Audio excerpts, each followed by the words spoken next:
Baim Wong umumkan istri keguguran. Paula Verhoeven terbaring lemah tak berdaya. Baim Wong kini memberikan kabar sedih atas kondisi sang istri, Paula Verhoeven yang mengalami keguguran.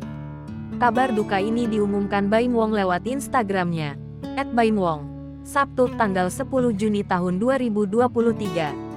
Dalam unggahan itu, Baim Wong membagikan isi chat WhatsApp-nya dengan sang istri. Tampak Paula Verhoeven mengabari suaminya saat baru sadar. Dia terlihat lemah dengan alat bantu pernapasan. Selain itu, Baim Wong juga membagikan foto Paula Verhoeven tengah mendapat penanganan dengan infus yang menempel di tangannya.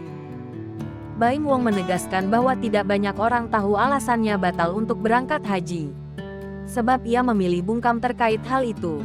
Begitupun soal keluarga.